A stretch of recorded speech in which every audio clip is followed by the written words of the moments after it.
Hi, everyone. Thank you so much for joining this session. I'm super duper pumped to talk about volunteering and fostering and how to engage those folks to get even more help for your animals and your rescue. I've got my friend Baby here. As you can see, he's part of my senior dog crew. So I work at Muttville Senior Dog Rescue. We are here in San Francisco, and we rescue dogs 7 years and older. So that's our focus. And we could not do that without volunteers. And volunteers come in all forms. So we are a private rescue, and we work with a lot of municipal shelters who also need help. So municipal shelters are like your San Francisco Animal Care and Control, who are going to be taking in any and all animals that are brought to them for care. At Muttville and other rescues around our area, they are more specific. And so like we focus again on senior dogs. There are cat rescues, there are rat rescues, there are rabbit rescues, all kinds of specific rescues here and all over the country. And every single rescue and shelter needs your help. So we're going to talk about how to, one, become a volunteer, the different types of volunteering that I know everybody needs help with.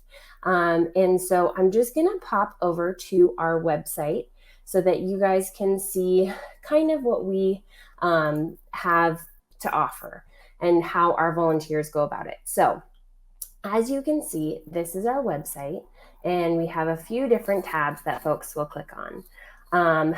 We found that with foster being kind of built in here underneath our volunteer tab, people were missing it. So we also put it out here on the header so that everybody could see, I want to be a volunteer or a foster.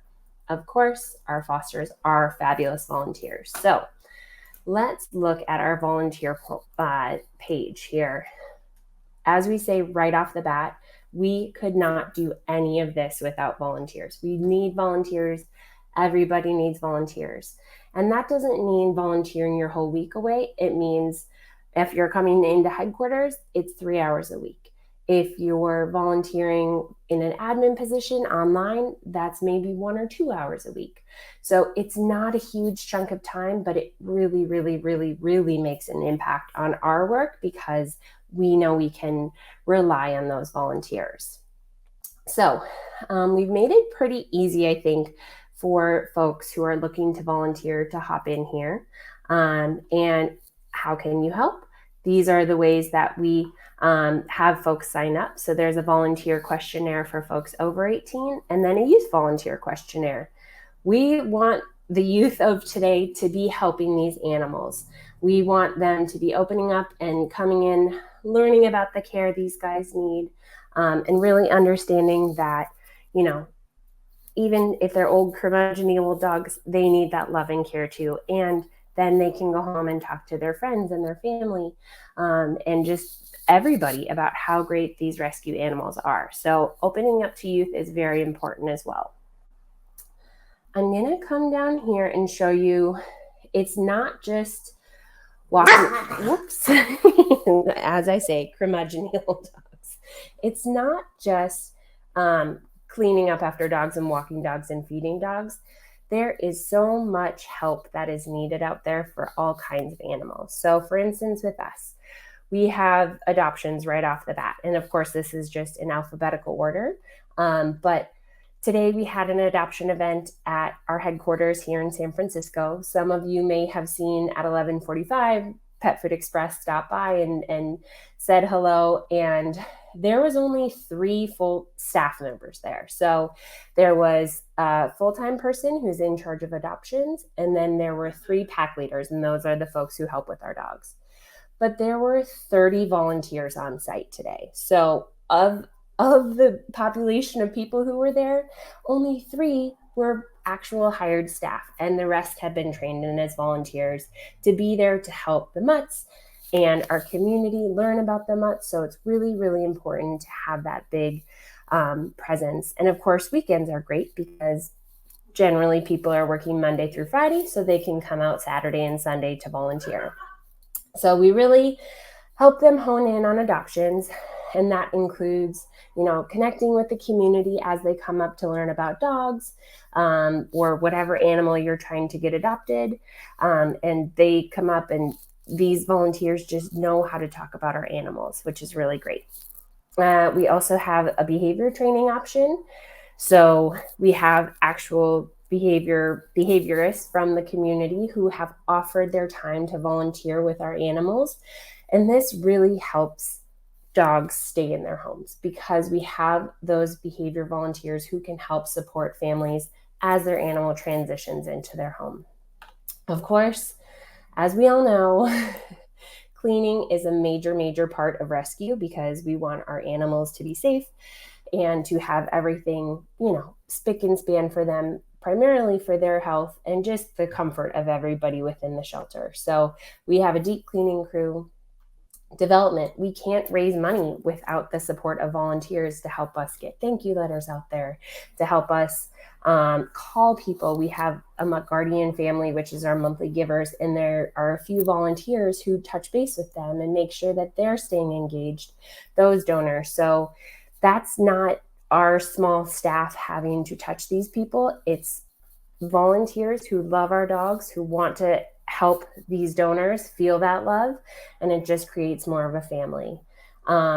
I know there are accountants out there who want to be able to help animals because they have that knowledge. So there's a whole finance division. I know that so many other rescues and shelters need all of this support. We'll talk about fostering in just a little bit.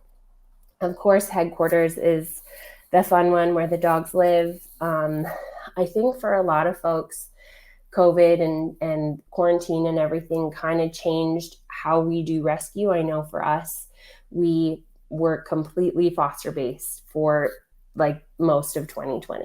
And so having a headquarters was not a thing at that point. Now we're back at headquarters and we have volunteers there again, deep cleaning, walking dogs, feeding dogs, all of that great stuff. And there are so many shelters right now that are overflowing that need your help at their headquarters. So that is definitely something to look into. Of course, intake. We, as a private rescue, kind of are able to say yes to as many animals as possible when those emails and requests are sent to us. So we need help with that intake process of saying yes via email, understanding what dogs we're getting. Once the dogs arrive, getting them dressed, getting their photos taken, having these dogs come into our program. Marketing. So many people are great at marketing. We live in a vibrant area where there's marketing all around us. And so I know that help, especially for animals who, need an extra push to get that rescue, can use those marketing volunteers. And that can be done from your own home, just sitting there and making up great stories about the dogs or animals or, editing videos, all kinds of stuff that can help to market these animals so that they catch the eye of their new home. Outreach events, of course, are huge. That's how people learn about specific rescues and shelters. Outreach events. And a lot of folks, I've come to realize, like when you're thinking of helping animals, you're like, great, I can go and have some quiet time with the cats or the rabbits and have some special time there. But outreach events are for those people who want to shout it from the rooftops that there are animals to be saved that need your help. And there are those special people out there who can just grasp onto the community and let them know all of the great things that your rescue has to offer. So we need, like, from the accountants to the outreach people, it's across the gamut. These volunteers are needed. And then, of course, PR and press. That's another big thing to catch the eyes of the public. So we always ask for volunteers who can help with that. Transport. We need transport to get dogs to us, to help us get dogs to vet appointments, to help us get dogs to foster homes, to help us get dogs into their forever homes. Transport is always needed in rescue. So I know that is a big ask, and I know gas has gone up, but I put out a transport request yesterday from San Francisco to Santa Cruz and had 5 people respond. It's a fun thing that people who can't come and help every day with the animals can grasp onto that one opportunity, hang out with a dog or an animal for an hour or two, and help them get to their home and get to the safe space that they need to go to and get what they need. A vet suite volunteer is specific to our rescue. We have a vet suite where we have a vet staff, but there's only, I want to say, 4 of them, and many are part-time. So we need people who can help in the vet suite. And if you're looking at this and thinking, 1, how are we ever going to train people in on how to do all these? And 2, if you're the person thinking about volunteering on doing these things, it's okay. Like, you don't need to know how to do these things. The staff will be able to hone in and help you understand what is needed in your role. Like, don't be afraid to put yourself out there and just say, yes, I would love to help in this because I've always wanted to see how blood draws happen, or I've always wanted to know what it's like to go to a shelter and pick up a dog to bring it to the rescue. There is a learning process throughout all of this, and we'll talk about that, but don't hesitate to volunteer just because you haven't done something. And vice versa for the rescues and shelters. If you have somebody coming in, they're going to pick it up just, as much as you do, as much as you have in your own role, and they're going to be there to support you. So this is our volunteer page again, and there are so many options. And we always say, if you can't help, coming to the shelter or doing any of these things, then fostering is a great way to go about helping the animals. We kind of break it down for what our fosters do and what we're looking for in a foster home. We try to make it pretty flexible for our fosters so that they understand that, like, if the dog isn't a fit for their home because of family members or other animals, the dog can always come back into our care. I think that's a really, really big thing about fostering, is trying to be flexible. Any time out of the shelter for any animal is going to be helping their cause and helping them to decompress. Of course, it's not great if an animal comes back to the shelter, but having that time out of the shelter is really, really wonderful. And so we even ask sometimes for weekend fosters, like people who go to work Monday through Friday and are in the office for 8 to 10 hours don't feel like they can have a dog at home. That's totally fine. If they can help get an ISO dog out for the weekend so that dog doesn't have to be sitting in isolation due to kennel cough or parvo or whatever it might be, then that's fabulous. So really being flexible with your foster program, and as a foster coming into the program, letting the rescue know what you need and what you're hoping to help with, so that they can set you up with the right animal.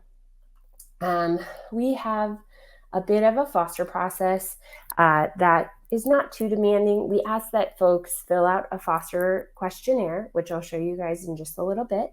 But it's, not terribly long, but we want to ask the right questions to make sure, again, that we're setting you up with the right dog. I know each rescue and shelter has their own plan and of action and kind of processes for this. So we get foster questionnaires in, then they're set up with a foster mentor, and all of our foster mentors are volunteers. So like we just kind of build on volunteers because they have so many capable people surrounding us, and we want to be able to empower the volunteers who have been with us a little bit longer to help bring in new volunteers and new fosters, because they know what they're doing and they know how to make it work for these animals. And so they see their foster mentor, they have their short foster orientation, and then they're matched with an animal. At this point, we are matching, like doing mutt matching is what we call it, for our animals and our humans. We found throughout COVID that was working. And of course, if, like I said, if an animal isn't working in a home, it comes right back into our care. Being flexible and being open and being available for your fosters and volunteers is huge. And then they're more likely to come back. Of course, the more foster families we have, the more mutts we can save. And we love, love, love our foster families. So this is the basic breakdown for our volunteer and foster page. And now I will hop into my deck to just do a little bit more chatting about that and showing you guys some other things. All right, so great. So we've talked about who our volunteers are and what we're looking for in volunteers and all the different opportunities there are for volunteering and how much we need that help. Like we need, I don't know one rescue or shelter that doesn't need help with volunteers. They really make the day go on, you know? So let's see here. I'll click through here. So I wanted to show you guys our volunteer questionnaire. And I know it's pretty small, but this is just a fair number of questions that we asked to try and get some more information about our volunteers so that we can then place them or hopefully help them connect with the right department for where they want to volunteer and where their strengths are really going to shine. And again, if somebody wants to be in accounting, that's great. Our accounting team is going to help them and give them projects that they can focus on and get those numbers taken care of and get that money in order so that we can help save more animals. We ask kind of if there are any time limitations or, at the end here, we ask if they have a car, if they can drive, because we want to utilize our volunteers to the max. Volunteers are going to come in and they may start in the shelter, walking dogs, cleaning up after them, helping to feed and do your basic animal care, but then they can really morph into something else. They can, like, I've been at headquarters and had someone ask like, oh, well, how do I go about helping with those outreach events? Great. Like, they're just grasping onto things as they see it. And so always being open and available and having your staff knowledgeable on what the different options are for volunteering is going to be helpful and help you engage and keep volunteers to really kind of blossom into other departments. I know I started with Muttville in 2010. We were at Sherry's house and I was a volunteer. I came on every Tuesday morning for only 3 hours. And then I asked about the outreach events. And then I asked about helping in development because I really thought that fundraising was the way to go in helping more animals.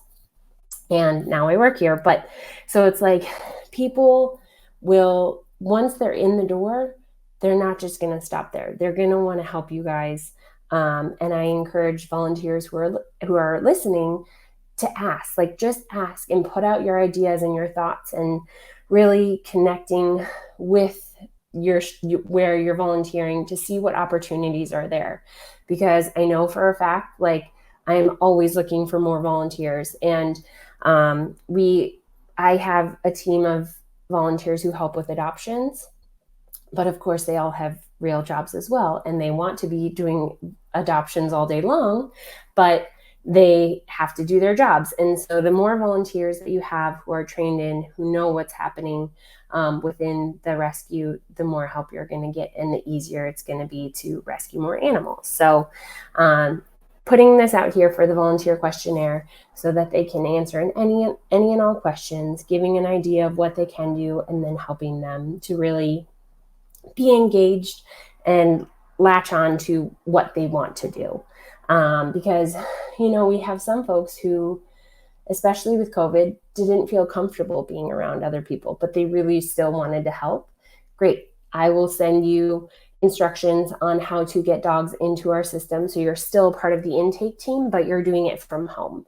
And that takes you maybe 30 minutes to an hour a day. And that helps us because then the dogs go up to the vet suite and they're in the system, they're ready to rock and roll. So there should be no limitations and no barriers to how your volunteers can help you out. I'm going to show the foster questionnaire. I'm really sorry, these are so small, but our foster questionnaire focuses more on the applicant's home and what type of dog they're hoping to help. As some of you know, like fosters oftentimes turn into foster wins. We have our very dedicated foster families who stick with it and they like they're in it to win it, and they're going to get as many animals as they can adopted.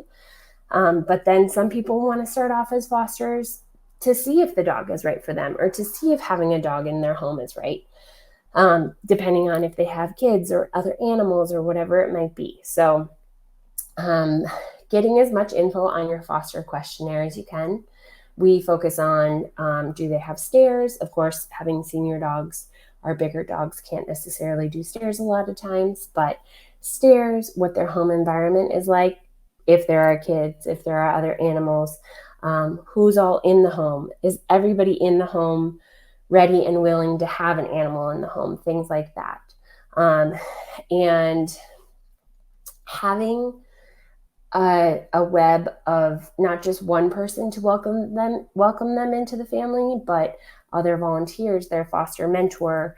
All of these things help retain your foster families, because then they can, ask questions of fellow fosters. They can meet up with fellow fosters. They can hang out with them at your adoption events. All of these great things for the person who has signed up to be a foster to just feel more and more in the mix. And let's see here. Okay. So I'm just gonna, for any fostering and volunteering, I wanted to kind of keep it simple. Just make it easy. Growing up, I always really wanted to be with animals, and there were some places that would have like weeks upon weeks of training. And that may be very well necessary for the safety of your animals, but try to break down any barriers. So again, getting your volunteers in the door. At this point, we have an orientation online that folks like sign into a Zoom, and they can learn the basic history of Muttville and what the opportunities are. They go through that list of the different volunteer opportunities and express where they would like to help. But then we get them in the door. So again, people have real jobs Monday through Friday, so getting weekday volunteers is tough. But we just want to make it as flexible as possible for them. So being there to open those doors and help them when they can do it is great. And I would say breaking down the barrier of your staff not knowing what's needed is huge. Like, and anyone from our pack leaders all the way up to, our CEO knows, like, oh, you could help with transport, you could help with development, you could help with adoptions. All of these things are known across the board. So taking away any of the I don't knows, or I'll have to, look into that for you. Like, just having that easily accessible for your volunteers and fosters is amazing, because you will have folks who want to help more and more, and then they'll create more connections for you to be able to help more animals. Being flexible. So with both of our volunteers and fosters, we understand that everybody has lives. And of course, if they're missing multiple shifts in a row, then we want to understand why, and should we move them to a different shift? Should we have them be doing a different project, etc.? But here and there, people are going to be going out of town, or, just not being able to make it in, and that's okay. And we'll backfill those, but we want to be able to understand what their needs are so that we can have them in the best spot. And for foster families, letting your foster families know that, while we would love for them to foster the animal until they are adopted, sometimes that's not always the case, and that's okay. We have an average length of stay at about 3 to 4 weeks. And I would say the majority of those fosters either have to go out of town for work, or, the dog just needs to come back for daycare, or whatever it might be, or they might be going on vacation and the dog comes back and we find them another foster home. So being flexible so that at least you can get that animal into a home for a while to see what their needs are, see how they are in a home, maybe see like what the best setup is for them. And then hopefully that foster will continue on. And if they go out of town and they come back and their dog is adopted, then you can get them another dog, and then be available. So at headquarters, we are a cage-free facility, and so there's kind of dogs everywhere. But as you saw earlier, we have some grumpier dogs, and so not all of them, but it's just kind of like they want their own space. They want to do their own thing. So we have dogs in different areas. And we've now made it a rule for our staff that if you're going to be on an extended phone call or a meeting or something like that, take yourself out of those general spaces, because there's going to be volunteers in every room, in every space, who are going to come in and ask about that animal, right? Like they're going to be like, hey, why is Bumper in here? What's his deal? Why is he wearing a cone? And you don't want a staff that is just shut down and not able to help them. Yes, it might take a little bit more out of their day and not help to get whatever project they're trying to focus on right at that moment, but it will help to keep that volunteer engaged. Saying hello, like a simple human interaction, like sometimes we're all going about our day so much, but being available when you see a new face or you see a new volunteer, to just say, hi, I'm Kristen. I'm really, really pumped that you're here. Thank you so much for helping us, because we couldn't do it without you. And just letting them know that their time is being recognized, because they are giving you hours out of their day to help these animals and help you save even more lives. So just being really available to your volunteers. And like, I know I'm on the phone all day, so I take an hour of my time to go and do my phone calls, and then have that face-to-face interaction with volunteers and fosters. And not everybody likes to do this, but I generally will text with my main fosters and volunteers, because email is great and there are so many different platforms that you can reach out to each other on.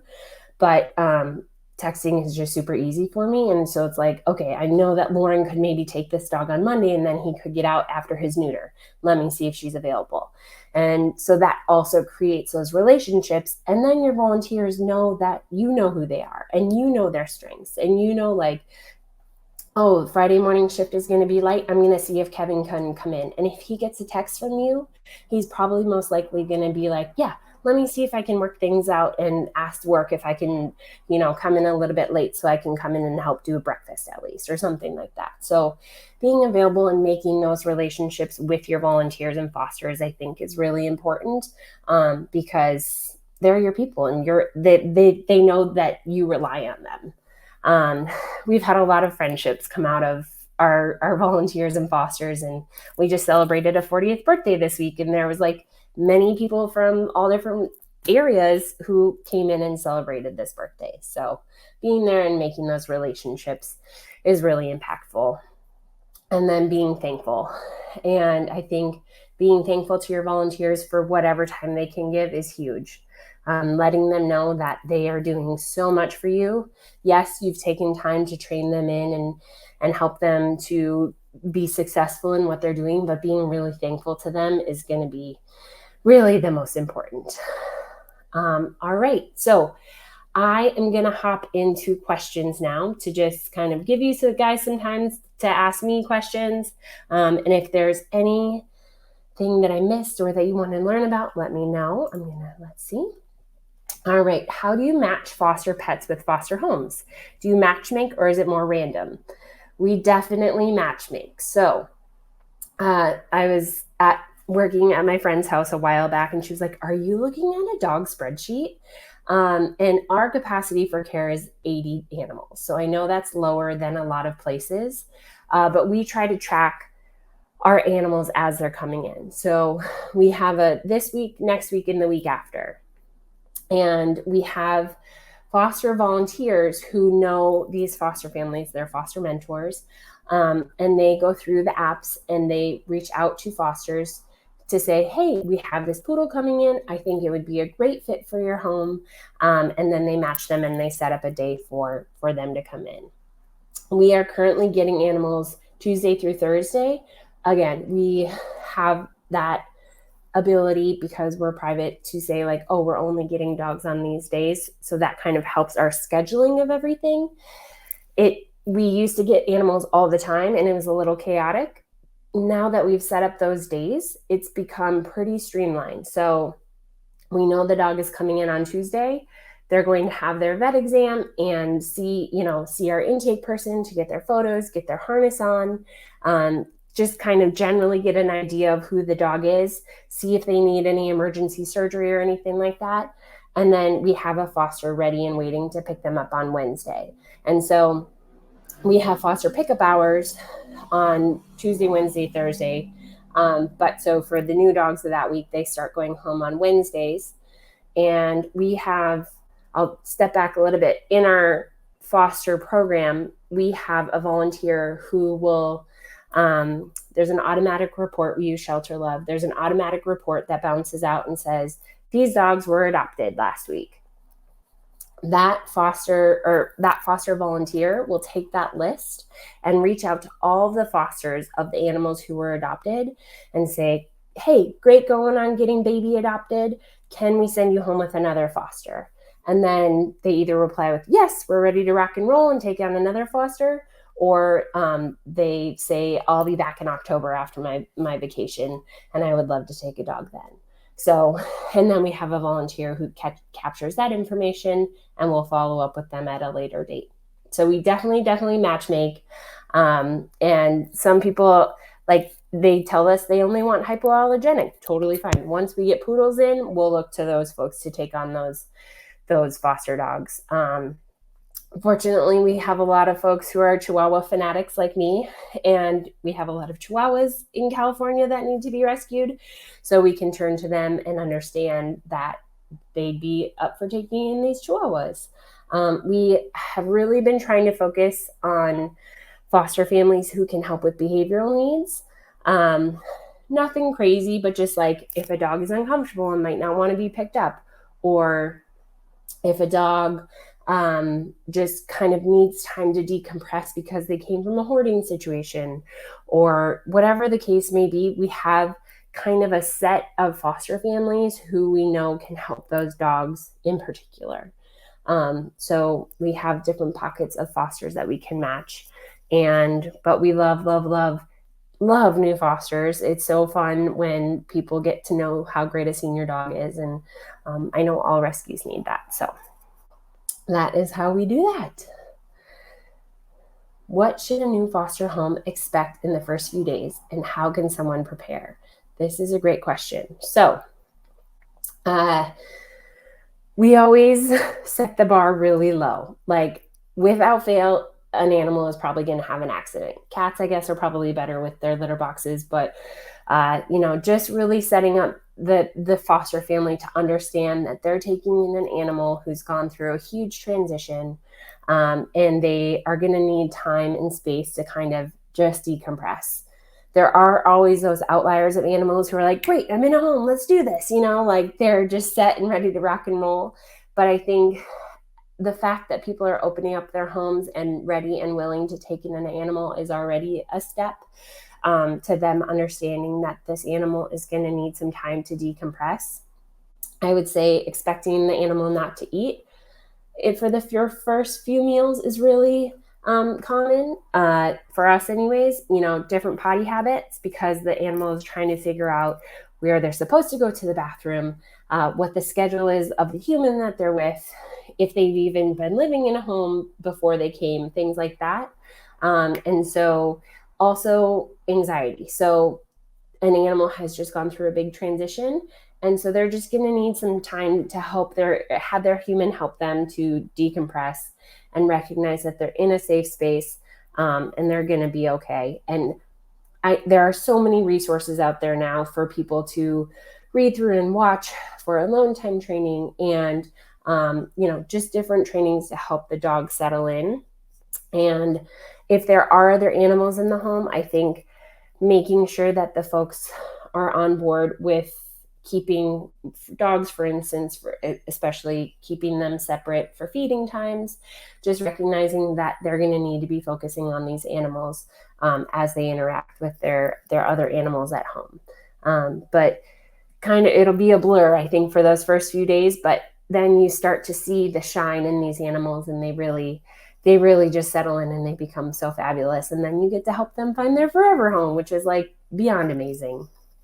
All right. So there are a few folks who are afraid that they're just going to want to adopt if they volunteer or foster. And so, do I have any advice for someone to get involved without ending up with too many pets? This is a great question. And I have been there for sure. I now say I have 2 hands. I can only have 2 dogs. But we definitely at Muttville, at least, we're always pushing folks to be like, hey, you want to take this dog home? Hey, you want to, maybe take home this bonded pair? But I think going in and seeing the animals and just spending time with them. So for volunteering, for instance, like taking photos and helping to get that marketing material together so that you can help that animal get adopted and see it blossom in its new home is going to be huge. Here in San Francisco, I've heard a lot that there are places that people just simply can't have animals where they live. And so that's why they come to volunteer. And it's like, you get your favorites, which is so cute, because then you come back the next week, and if they're not adopted, then those animals remember you. And you're not only friends with the humans, but also with the animals, which is so great. And so you'll really, really start to see your impact week over week coming into volunteer. And the more you help animals get adopted, the more animals you get to help save. And so it's like you're just meeting new cute creatures. And I think that's the same with fostering. Like, as a foster mom, I'd always be like, I've talked to people about this a lot. Like, oh, nobody can take care of this dog as well as I can. There are a ton of people who can take a lot better care of this animal, but you get really attached and you want to make sure that they are getting the very best, because they've oftentimes come from a place where they haven't gotten a lot of care. And so you want to make sure that they're getting the very, very best. For our foster families, we do have them pretty involved in the adoption process. I think that's kind of become common now, just because like we're having you meet with the adopters and we're asking your opinion on how you feel and if it feels the right fit. Our fosters do end up knowing these animals better than us often because they're living with them. And so as a foster, yes, you're going to fall in love, and that's going to be your dog for that amount of time. And then you understand that you're helping them find the new best home, and then you can help another dog. So in both scenarios, you're really helping to save more animals by helping get these dogs adopted while loving them in the process. If someone wants to foster but already has pets at home, what are the tips to help introduce foster parents and help everyone get along in the home together? So I personally think that it's the shelter's responsibility to know a little bit about those dogs or animals so that they are setting you up for success as much as they possibly can in the little bit that they know about the animals. So like, I have a dog who wouldn't do well with other dogs. So we know that we're looking for a particular home without other animals. But if we have animals who we know, and in general, we take in dogs who are good with other animals, we would have them go to a home.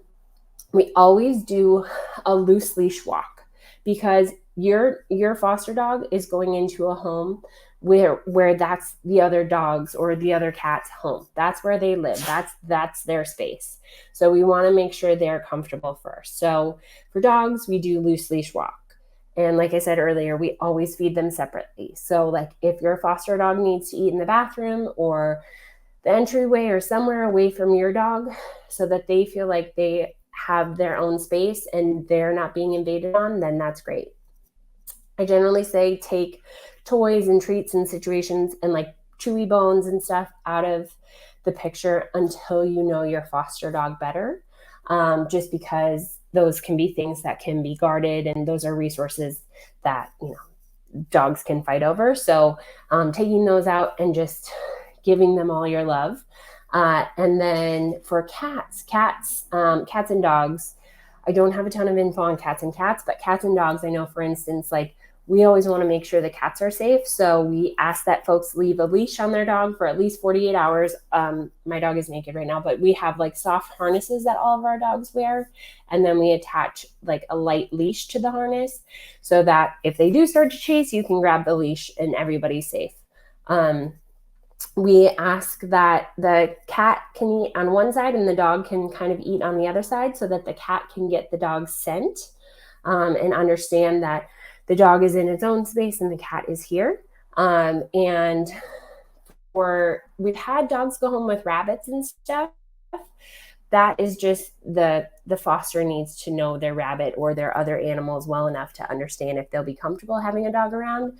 And then, of course, the dog or the animal coming into the home, you should see pretty quickly right off the bat if there's going to be a conflict, but keeping those parameters up so that everybody stays safe as those intros are happening. And those first 3 days are always going to be the most intense, I think, as the new animal comes into the home. So that's, taking out any resources and, reaching out to your shelter or rescue to see if they have behavior support as new animals are coming into the home. Like, we always, try to take it easy, keeping everybody calm. We talk about alone time training a lot and not making a big fuss when you come or go so that there's not a big wind up for the animals.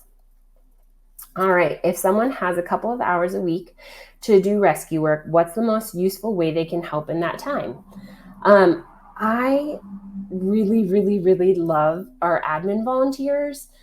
We have folks, like I said, we have on-site volunteers who go, and the minimum there is 3 hours a week that we ask for, just because that's getting in, helping the dogs, doing all of that stuff. But I have a youth volunteer. She's a junior in high school, and she's going to be doing 1 hour on a Saturday of just emailing.